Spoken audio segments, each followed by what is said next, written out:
All right. Very good afternoon, everybody. I think we'll just take a couple of minutes each to introduce ourselves first and then get to the topic of how VCs are evolving in response to the new startup trends. Myself, I'm Vipul Rawal. I work as a venture partner with Gemba Capital. And basically, I used to run a company called FinTech Labs, which got acquired by Perfios. After that exit, decided to invest back into the ecosystem. So that's when I joined Gamba Capital. While my day job is at Small Case, where I take care of new business initiatives at Small Case. Yeah, so that's about me. Hi, everyone. I'm Salone Sehgal. I'm the founding general partner of Lumikai. We're a sector-focused fund. We invest at pre-seed, seed, and pre-series A for interactive entertainment, media, and gaming. Been in the sector for about 19 years. Used to be a VC in Europe. Also built a business, a gaming business out of Europe, and started my career in investment banking and private equity. Moved back to India in 2019 to launch Lumikai, and very excited about being here. And thank you so much to everybody. Hi, good afternoon. My name is Mohit Sadaani. Relevant to this, I was a consultant for a while, and then I started a brand called the Mom's Company that was acquired in 2021. And then I started angel investing with the little money we made. Ended up doing about 30 investments. A lot of them were with a new startup fund, effectively called DVC, which is anchored by Matrix or Z47. And after doing that for a bit, earlier this year, I've now joined full-time as a managing director at DVC, also at Z47. I run investments over there. We invest in pre-seed, seed, across all sorts of sectors. And the difference is we work very closely with angel investors, which we think is really differentiated. And with the angel investors, we then work closely with the company. Hi everyone, I'm Ntasha. I've been in the startup ecosystem for more than a decade. I co-founded a firm called Venture Gurukul, through which we did early stage investments, and we did a lot of cross-border investment roadshows between the India and China ecosystem and the Middle East ecosystem. And prior to that, I had been very actively involved in the energy and resources sector, being focused on clean energy with Bloomberg New Energy Finance and ANZ. And having done all that, we've recently launched an early stage fund called Ankurit Capital. It's an early stage fund focused on seed, pre-series A investment, sector agnostic, and we're looking at startups that are leveraging the digital public infrastructure. And basis that, we've highlighted a few themes around fintech, health tech, consumer and enterprise SaaS, and it's great to be here. Thanks. Hello. Hi. Hey everyone, this is Kashish. Apologies for my bad throat. Trying to recover for the past few days, but bear with me. I'm building a company called EquityList. So essentially I'm an operator investor. EquityList is a SaaS company that works with businesses to help them manage their cap table, equity operations, ESOPs, etc. So we work with 500 plus companies at this point of time, from super early stage organizations to listed companies across India, Southeast Asia, MENA, cross-border US, etc. Prior to this, I was with AngelList India, one of the first hires in the country, where we essentially built, I guess safe to say, one of the most active angel funds in the country, with 1,000 plus portfolios, with a investment of 1,000 plus portfolio over like the past 5-6 years. So got a chance to work with a lot of emerging fund managers, promoting angel investing as an asset class, evangelizing syndicates and SPVs, and how effectively that changes cap table engineering and restructuring.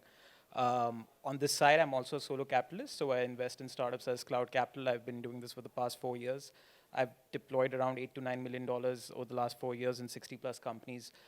So been early investors in companies like Orange Health, Rupify, Red Wing Labs, JAR, Auto Capital, Atlas, so on and so forth.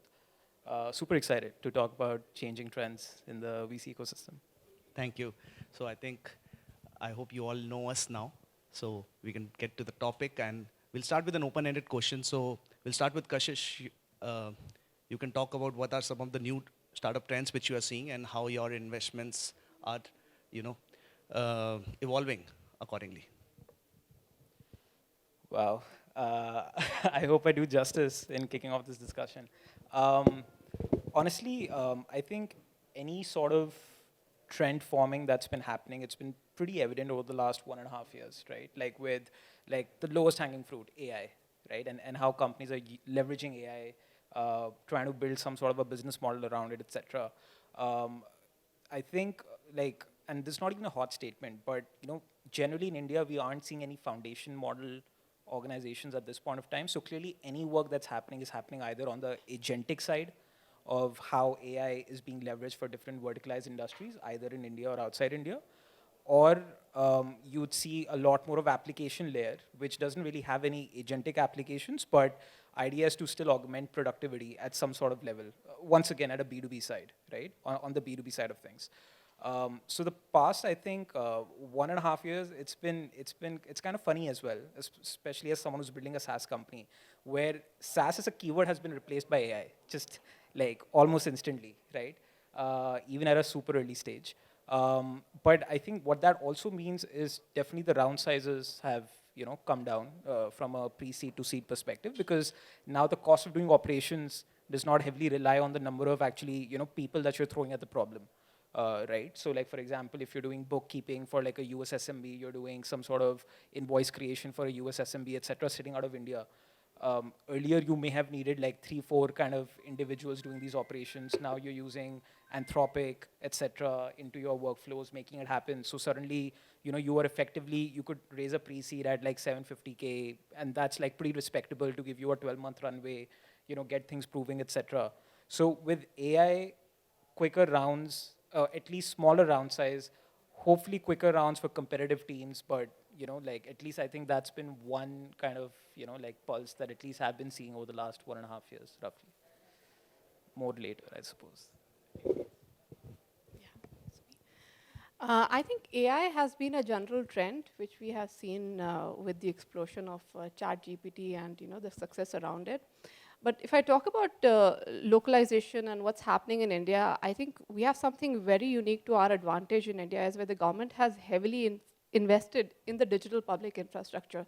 So like roads and highways are in the physical world. The same thing you have in the digital world, which is around a problem with the internet, creating an identity layer. So with the Aadhaar, we have been able to give identity to almost 99% of the population, right? With Jan Dhan accounts, we have been able to do direct benefit transfer to 900 million people, right?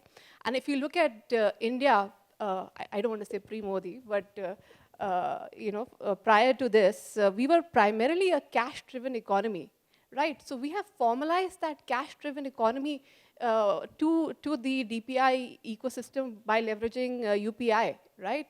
Through which I think most of the, I would say 97% of the transaction on UPI right now are P2P transactions, right? And that's been a big game changer in terms of what's happened in India. So with Aadhaar, we have done identity, and with eKYC, I think prior to this digital infrastructure investment, banks used to almost spend around $23 to do KYC for a customer. And that has come down to less than $1. So that's the sort of investment which we don't see, which the government has done by building this digital layer.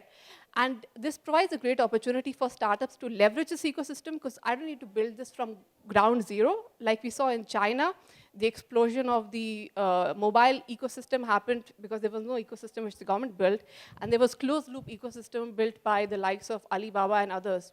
But with UPI, it's a level playing field for everyone. It's just not with the big players who raise big money. It could be anyone who's leveraging this UPI ecosystem. One of our portfolio has their own UPI handle there. They're called OmniCard.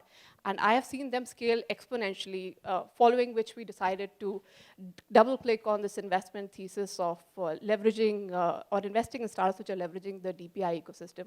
So I feel there's a great opportunity of how startups can leverage it. And I think in DPI 2.0, we are seeing government launch everyday new initiatives around ONDC is coming up in a big way. AgriStack is coming up in a big way.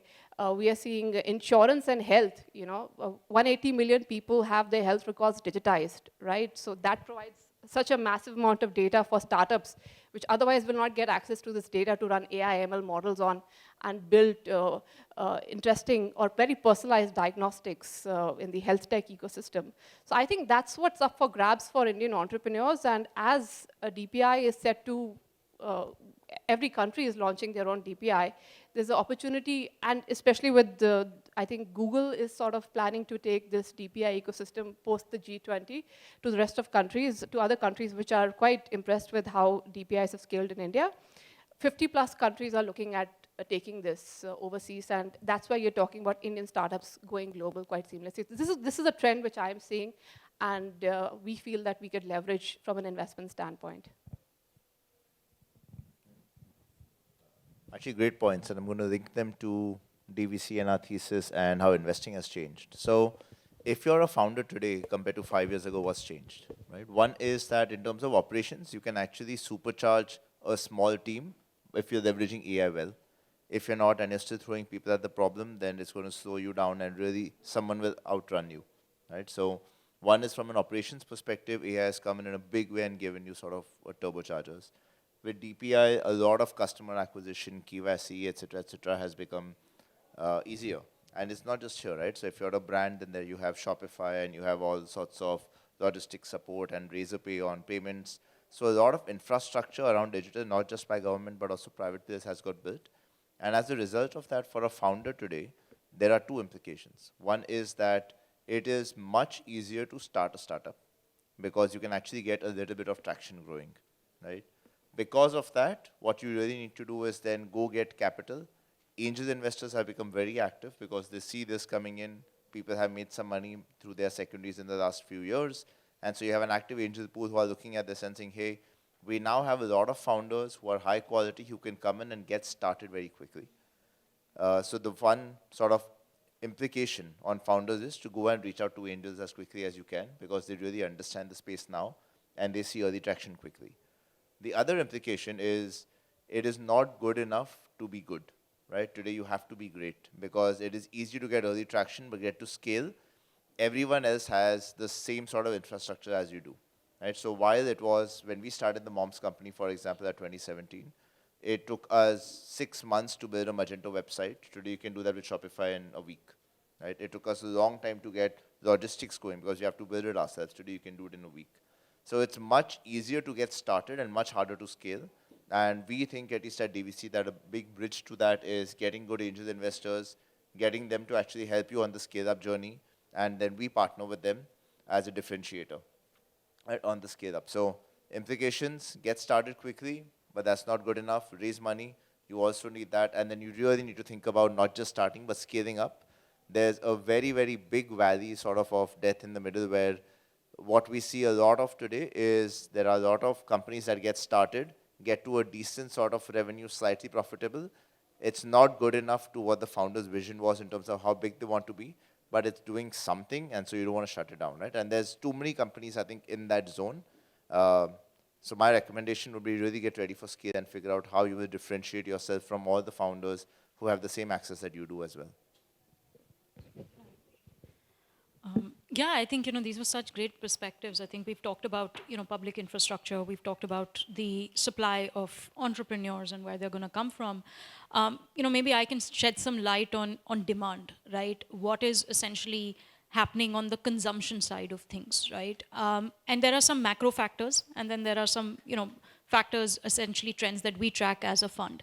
I think macro factors, the first one is what we call, 50% of this country's population is under 25, right? And there are these 3 aces that are essentially driving that, right? You've got youth with smartphones who have access, who have aspiration, and who have growing affluence, right? And that is essentially leading to a essential drive in consumption, right? Where, at least in urban India, right, where urban India consumption, both on a digital side as well as on the physical consumption of, whether it's new age goods, whether it's new age consumer businesses that we are seeing, is all being shaped. We look a lot at digital consumption, right? And if, for example, the media entertainment pie in India last year was about a $25 billion bucket. Half of that is essentially what we call old media. It's essentially television, it's print, it's box office. The other half of it, which is being propelled by this younger demographic, is streaming, it's gaming, it's content, it's animation VFX, it's esports. That's another $12 billion bucket, and that's growing at about 16% year on year, expected to hit about 17 billion in the next few years. And what's been very interesting is that we're seeing an increasing trend of moving away from linear media consumption to actually digital. So last year, Ormax just released its results. Bollywood delivered $1.4 billion in revenue, which was actually the same as the previous year, but with fewer footfalls. But at the same time, we're seeing the likes of a Netflix, et cetera, now actually deliver much higher results, right? So this is a increasing trend of a change in the way consumption is happening for something as large as, let's say, media and entertainment, right? A third kind of, again, which is being shaped by public infrastructure, with, Ntasha touched upon, was UPI, right? India has always been a market where people said people don't pay, where monetization is very hard to unlock. Actually, the problem is the other flip side. The market is very price sensitive, but it's very value discerning, right? Because if you were to look at India, we've never been a walled garden. It's never been a closed network. We've always been able to access the best. We've always aspired for the best. While we use a Facebook and a Snapchat, but we also had access to a McDonald's and a Kentucky's, right? So at the same time, for Indian brands or Indian companies, they were always playing this treadmill of having to play catch up, because consumer expectations were rising, but at the same time, you kind of wanted X, but the Indian companies were delivering, probably here.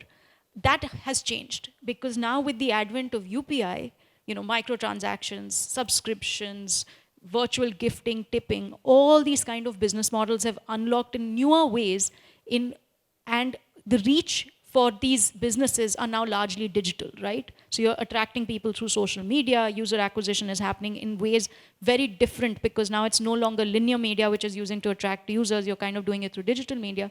All of those big trends have shaped in terms of the macro factors which are now driving at least demand.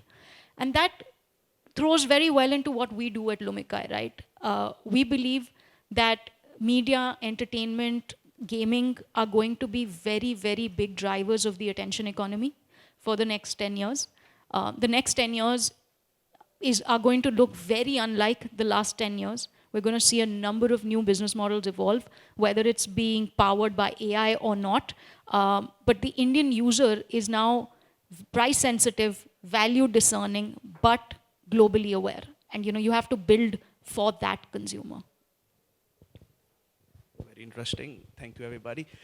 I think we'll also like to touch upon how, with these trends which you guys have highlighted, the way your investment firms are changing the way you're sourcing the deals, the way you are evaluating or you're forming investment thesis. How has that evolved along with these trends?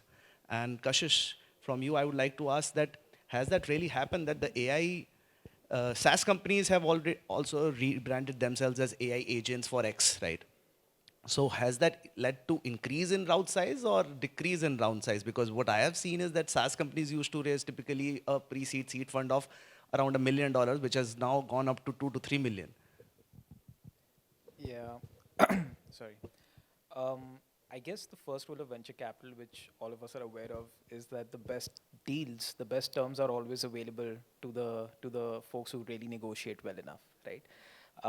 If you keep some of those outliers to the side for a second, right, and just try to look at how I think capital allocators are really trying to differentiate, like native operators who understand whether AI is even required or not versus people who are just riding the wave. I think from that POV, which essentially is the first level to really unlock, right? Because now everyone is pretty much changing their domain from .ai. If everyone recalls, like roughly 2 years ago, there was a Web3 boom.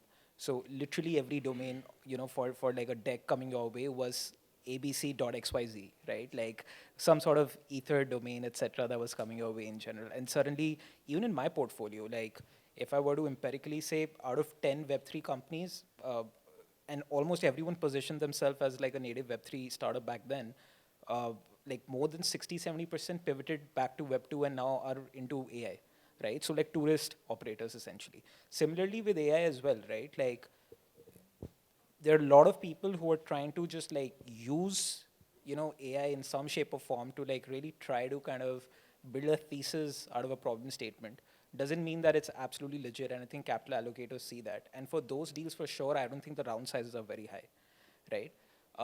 Versus if you look at, I mean, like for example, if you look at YC deals in general, right? Because like Y Combinator deals, typically at this point of time, pre-demo day, it's what? It's like a 2 million raise at a 7-8 million post money, and roughly like a 3 million raises at a 20 million post money. You chat with that founder again after 2 weeks, even in today's environment, that 20 million post money has become a 35 million post money, especially because A, it's riding the AI wave, and B, there's like a YC tax that I like to call it, that you have to pay if you want to be part of that round, right? But over there, it maybe still makes sense because you're getting access to like a global network immediately. Your early adopters, your early product market fit is probably going to get validated insanely fast, right? And with a lot of these AI applications, B2B use cases especially make a lot of sense, right? So like being part of that ecosystem, paying price to be part of that ecosystem might be justified for sure. If you look at India, a lot of operators are trying to play by the YC and the US rules, trying to raise in India, and it's not really, I don't think it's translating very well, unless the deals, as I said, if you look at the outliers, the hyper-competitive, hot deals, essentially, repeat entrepreneurs who have the ability to negotiate and bring rounds together, maybe those rules are applying there, where they're like, okay, now I'm raising 2 mil at 15 million kind of post money, and like I'm probably gonna go live in the next 6 months. So this is pretty much on deck at this point of time. And I think as like just someone who's in the ecosystem right now, just trying to like build their deal flow, etc., the first and foremost thing that even honestly I was really struggling with is whether like is AI even required for what they want to do, right? Or is it just like riding a wave of sorts? And I guess once you start like by understanding that, that's when you really like peel through the onion layers and try to understand where is AI even being leveraged. Because a business could be insanely valuable even if there's no AI involved whatsoever. See, ultimately the customer doesn't care whether AI is involved, right? As long as you're giving like whatever product cheaper, faster, efficiently, in the most like non-complex manner, they're gonna appreciate it regardless, right? So I mean, you don't have to like wrap yourself around AI, and I think like that is what you just really have to be like very cognizant of as founders really building in today's environment. That don't ride a wave which doesn't make sense immediately. Like by the way, as EquityList, as an operator, we haven't leveraged any like AI branding whatsoever, right? Our businesses are loving what we do, right? Like we're optimizing on the UI UX. We know that we will use AI agents and like co-pilots, etc. It's in the roadmap, but businesses love what we do at this point of time. We don't have to unnecessarily complex our tech stack immediately, right? Sure, there's like 10x output to be delivered, and that will happen with time. So you don't even have to rush into it. But by the way, the operators who understand, I think, how to plug in AI tools correctly are probably the ones who are really kind of, like I think hacking the game very well to their advantage, right? Because suddenly they're like, okay, I can effectively build a website in like less than 24 hours. I can A/B test on my copy pitch writing without even like going on, Upwork, etc., trying to look for freelancers. Like it's just now a plug-and-play solution. So now my marketing work, etc., something that would have taken me 3 weeks at least to like build a plan and like hit the road running. I do that in now 24 hours essentially. With respect to sales, of course, as a founder, you need to be selling, right? So you can't replace that. But at least you can have tools like Fathom, etc., to like always be recording your conversations, giving you insights, etc., really hyper accelerating things. So you use AI as a enablement tool. And then essentially for any sort of heavy lifting of operations, you simply plug in, like all of these available enterprise grade solutions from Anthropic, Gemini, ChatGPT, etc. And it's pretty insane what these models can do, right? Especially if you look at, I think the last 1 year, there's so much activity that's been happening around customer support resolution, et cetera, using AI, right? Because earlier you needed people to do a lot of those, quick qualification calls on the line, et cetera. But now you have all of these models that can be plugged in like pretty easily with some sort of rectification, some sort of configuration in 2-3 goes. You get a pilot up and running in no time, right? And now the only thing as a founder you have to do is like really go get your first customer, or at least try to get your first few pilots and really make things happen. And I think that's what you just have to like analyze maybe, right? Like when you chat with founders, do they understand how they even want to leverage AI, or is it just the AI keyword that they're trying to like harp on? Correct. I think Mohit also touched upon the same thing, that it's becoming easier to start businesses with the use of infrastructure and AI tools. So Mohit, how has that evolved the way you invest into companies? Like, are you looking at uh, this particular criteria, ability to raise money as one of the criterias, or how has that changed? So I'll give you the example of brands, which I know most closely, right? When we started the Moms Company in 2017, um, think of it as there was no FMCG company really looking at e-commerce. They weren't really looking at Instagram, Facebook for really brand building. They were just focusing on TV and newspaper, right? So literally, we started before D2C was a keyword. The belief we had was if you have a better product, then on e-commerce you can sell. That should be easy. So there is a new channel. And on social media, maybe you can communicate and build a brand. So you can start. And so what that allowed us to do was to actually make very cheap mistakes. Right? We could get our copy wrong, and we wouldn't end up wasting too much money on advertising. Right? You could get a product wrong, and if it didn't sell, it was fine. You could take it down because you could always repair your reviews. Right? So at that time, I think the benchmark that most venture capitalists had was about 15, 20 lakhs a month is a good number for a brand to hit. It means they've got some sort of product market fit. Customers are liking the product. Yes, we can double down and at least take it to the next round, right? If I fast forward to where it is today, what has changed is almost creating a product has become very easy. You can white label because there's now contract manufacturers who, will you give them a specification, they will give you a product in a day, right? Logistics is easy. Websites you can build on AI in a day or on Shopify in a week, right? So, and e-commerce penetration is massive compared to 5, 6 years ago. Social media is huge. You can get reels going. So when I invest today, I look at companies, and good companies or good brands will go from 0 to 1 crore a month in less than a year, right? So as an investor, what that means is I don't really have a signal. If a company is doing 20, 30, 40 lakhs a month even, I don't know if that is because they managed to hack e-commerce and social media a little bit, or is there genuine customer love? Is there genuine some goodness in the product? Is it a differentiated product? And is it scalable? So this sort of, where 20 lakhs was, I think, a sort of benchmark 5 years ago. As an investor today, that has changed for everyone to about 1 crore a month, saying, okay, 1 crore a month is where brands can get to by being good, but beyond 1 crore a month, brands need to be great, right? And that's what investors look at. And this, I think, comes through in all sorts of channels, right? So if you're a SaaS company, for example, getting to 100K annualized run rate isn't as much of a signal anymore, because you can always find a niche where with AI and doing something better, you can get customers. I think a bigger signal is, okay, it's a 1 million ARR is you're a serious company. So that benchmark from an investor's perspective, I think on every sort of sector, because of DPI, operational efficiency, et cetera, has increased. And so what even at a pre-seed stage we would consider a serious contender, a serious company, that bar has gone up, right? It also links a little bit to my earlier stage where, like you said, starting has become easy, but for an investor to really get a sense that, yes, this is scalable and therefore I should double down and invest in the company, that bar from a revenue or a profitability perspective or a customer logos perspective, that has changed.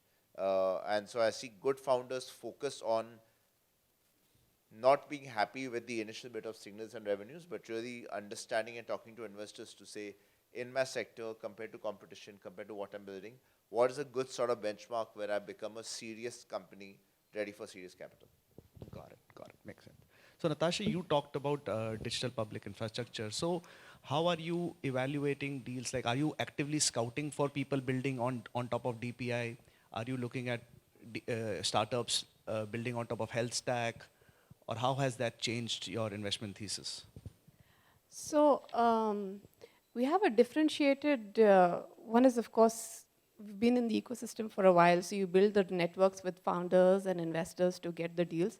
But with a very DPI focused thesis, one of the things which we have done is we have built great relationships with the CXO level and CEO levels at most of the DPI, starting from ONDC, Sehmati and others, to be able to understand what's really happening on ground.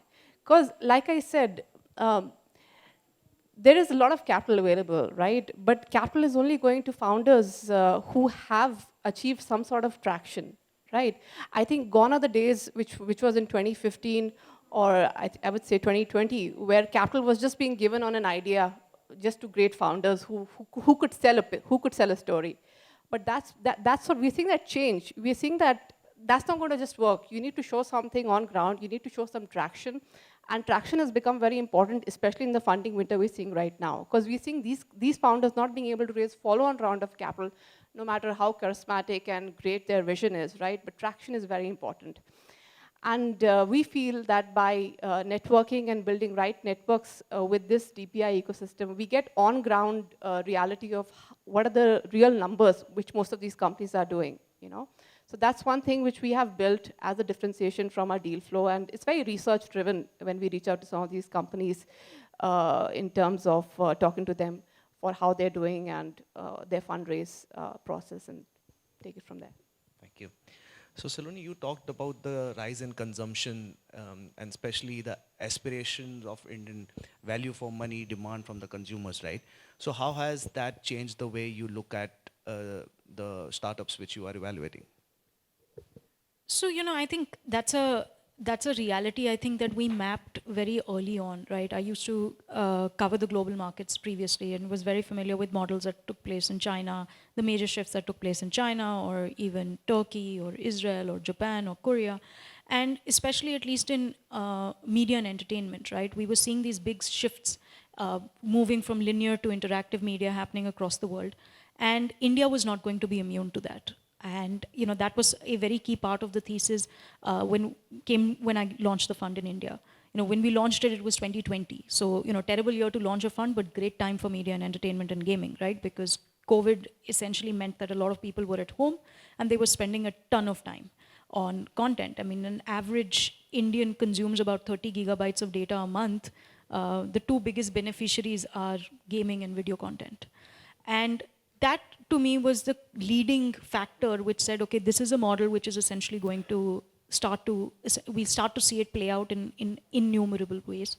The open question mark was the consumer monetization, and that with UPI is starting to solve. So for us, it was about essentially creating an asset class, right? Because we were the first investors who were investing in this space. I'd worked with a fund previously who was actually the first investor in the world which was investing in this space. And through that, saw the lens of what best in class looks like, saw the case of, and we backed about 50 odd companies which ended up doing about $20 billion in shareholder value for the global markets, right? And when you start to apply that lens in India, you start to build certain kind of parameters to be able to scout these founders out. For us, we index a lot on scouted deals. Actually, referrals and warm intros are something that we don't as a fund really abide by, and a lot of other funds do. In fact, almost majority of our deal flow is scouted. If it's coming to us from somebody else, it's already late for us.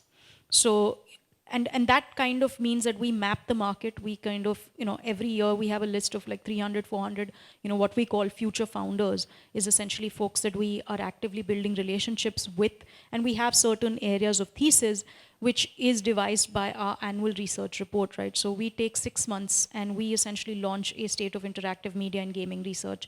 That research report has now been used by the Indian government, it's been used by METI, it's been used by CII, it's been used by World Economic Forum to talk about essentially the market and the landscape. And that helps us identify certain trends which helps us kind of stay ahead of the curve, right? Whether it's the rise of virtual gifting or tipping, whether it's the rise of, audio, whether it's the rise of, let's see what's happening in animation and VFX, right? All of that allows us to have a lens on the market, which then ends up to go and say, okay, these are interesting businesses that we kind of feel have the potential to be built from India for the world or from India for India. And I think the one important lens, at least with media and entertainment, is, right, like, you're never solving a problem per se, right? There's no vitamin painkiller approach. The problem solution framework that VCs love to put on a sector, actually it breaks down in this sector, because who cares about another movie? Who cares about another show? Who cares about another game? Like, do we need yet another Candy Crush? No, you really don't.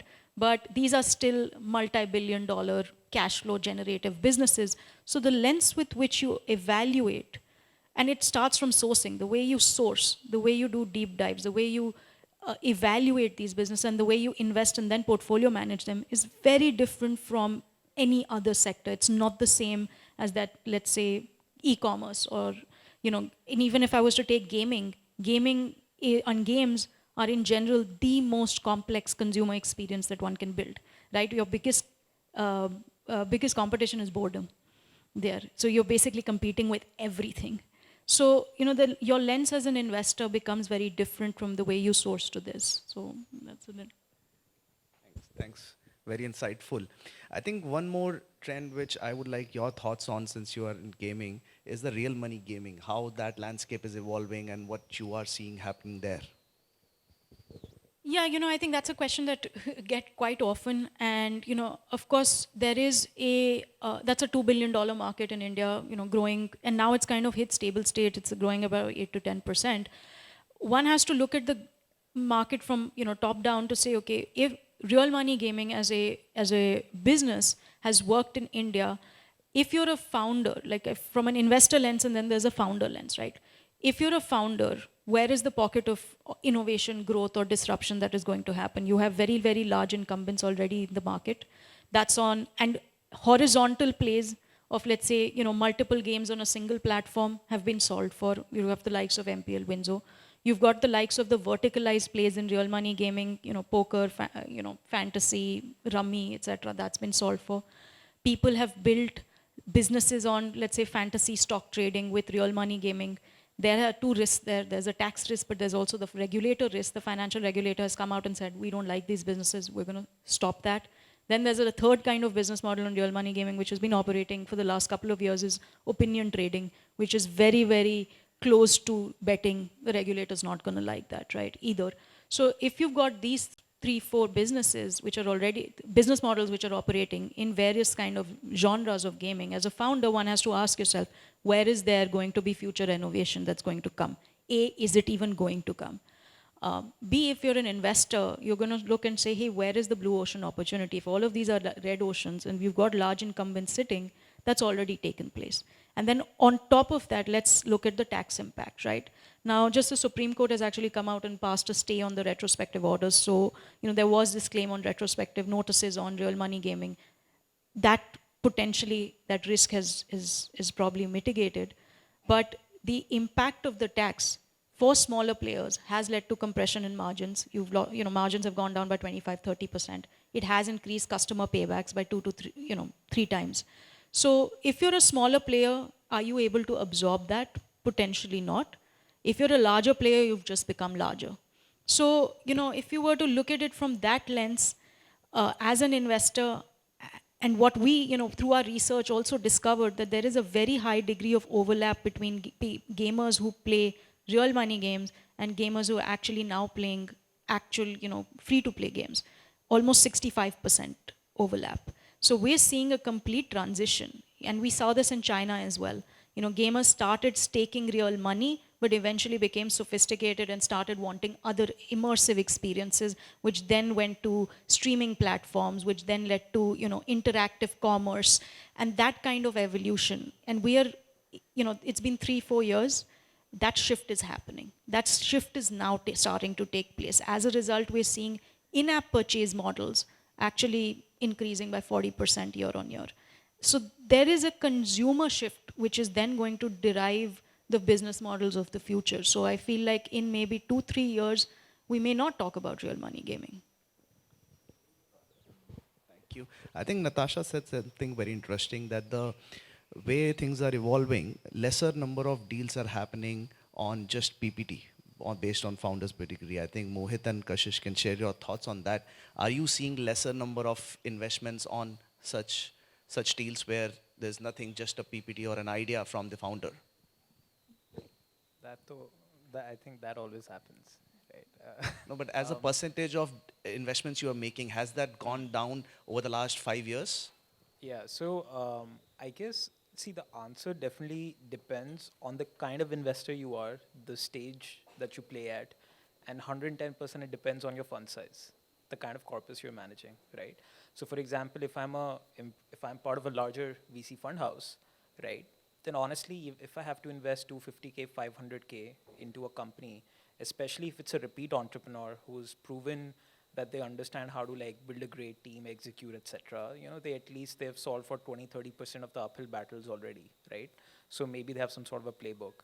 So honestly, like a 250K, 500K tracking check is what they call it, right? Like that's not a bad option because you can actually afford to invest that much in order to kind of track promising operators and essentially like double down once something unlocks, right? Even if it's too early. So from a fund economics POV, it's insane because you're indexing your observability across like a great network of operators, and a lot of folks do that, right?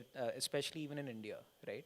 From like my POV, where I have a pretty tiny fund as a solo capitalist, which totally works for my size, right? But from that POV, I must say that I personally was slightly biased towards repeat entrepreneurs early on, because when you kind of start into the game, you try to piggyback on someone else's judgment, you try to piggyback on someone else's signals, etc. And in fact, if I look at my data, like 60% of all of my investments are repeat entrepreneurs. Last year, I think there was only one deal which was repeat. Everyone were like just new founders in general. And I think the reasoning behind the shift, at least personally for me, was that I can't afford to, cut tracking checks into a company. So I really have to be thoughtful, especially now because I have a proper fund since 2024 and I'm answerable to my LPs and, there are deliverables, etc. So I would be very cognizant of those economics. Typically, hot deals, historically, they do give multiples. Maybe they give some sort of liquidity, but maybe they don't give you insane multiples, right? Like someone who plays in my stage pre-seed seed, I'm looking for that mythological, from purely from a like a fund, crudely fund POV, I'm looking for a mythological 100x, 500x returner, hopefully, if that's possible, right? And in our stage, it is possible, right? If we kind of really catch that lightning in a bottle moment of a startup and really kind of ride along the whole journey. So from that perspective, hot deals with repeat entrepreneurs are really typically pricier, right? Like the valuations are high, your entry price is high. If you're doing a deal at a $10 to $20 million valuation in India, maybe, right? So like how much do you end up making a multiple, even if it's like a unicorn or whatever, right? So I mean, so from that POV, now I'm to at least from a very disciplined POV trying to like come in as early, keep keep my valuation bars as low as possible, even if it means that, it's a on paper kind of a thing, like great operators, they've been part of the ecosystem, they don't have to be repeat entrepreneurs, they just have to be part of an ecosystem enough to understand, there's a problem, they have an asymmetrical edge, they have an asymmetrical understanding about, something that they can fix and really make happen.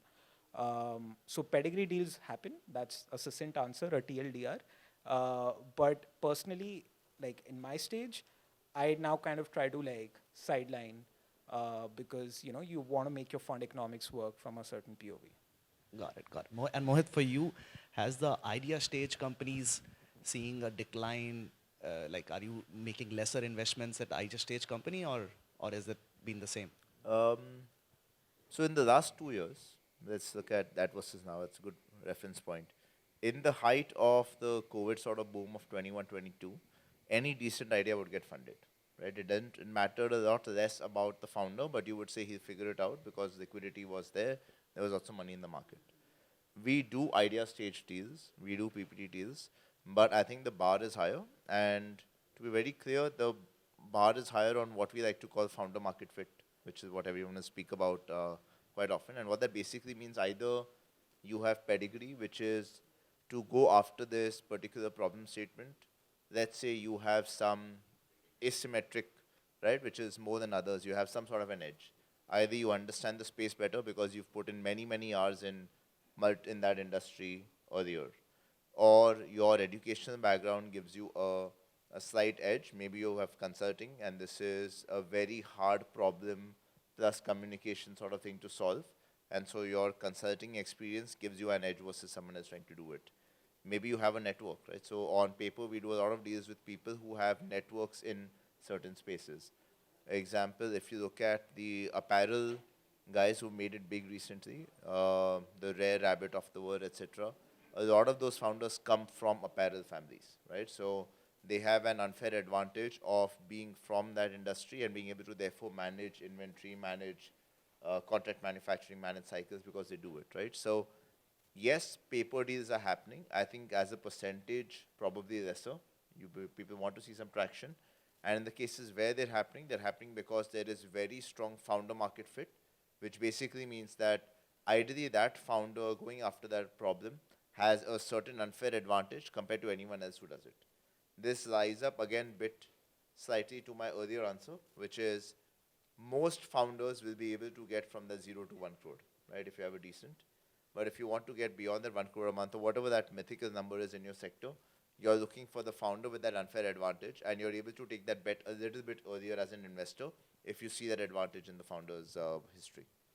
Got it. Ntasha, you'd like to add anything? No, I just wanted to, we're talking about trends, and we have Salone here. I wanted to ask her, how are you seeing the metaverse really come up in the gaming ecosystem? I've really, seen a lot of movies around it, and I think that experiential thing of playing the game with an immersive experience, when do you see that really happening? Well, if climate change continues as it is, we probably may end up in our virtual worlds being more preferable than our physical worlds. No, I think it's a great question. Look, we kind of went through this real massive hype cycle of this whole thing about the metaverse, which was obviously being led by a tremendous amount of free capital. I think that obviously hype cycle has gone down. I think more importantly is what is the philosophical trend underneath it, right? Like you have a, what I call swipe before type generation, right? There is this generation which has learned to interface with their devices and with their digital identities often becoming more important than their physical identities. This generation is currently on a Roblox or a Minecraft or a Fortnite. They're probably in their teens. When they are going to graduate to become income earners, the way they are going to interface with technology is going to be a whole lot different. In fact, actually, there's a very interesting stat, is that kids are twice as more likely to use VR devices than their parents. In fact, most of the usage of VR, consumer VR, is actually being driven by children. So, when we kind of see that reality, and let's say, what that looks like in 5, 6, 7, 10 years, that I think is probably a much more telling indicator rather than what we've kind of just gone through in the past of a lot of rubbish ideas being passed off as the metaverse. Are you seeing some startups in India come out which are building something as innovative as this? Like several, and we've backed one business, but that is on the edge of maybe doing more enterprise and industrial digital twins. And they work a lot with global corporates, in fact. So they work with the likes of a Shell and a AstraZeneca and a Philips, but they're doing it from a more of an enterprise use case. But very happy to talk to you about that.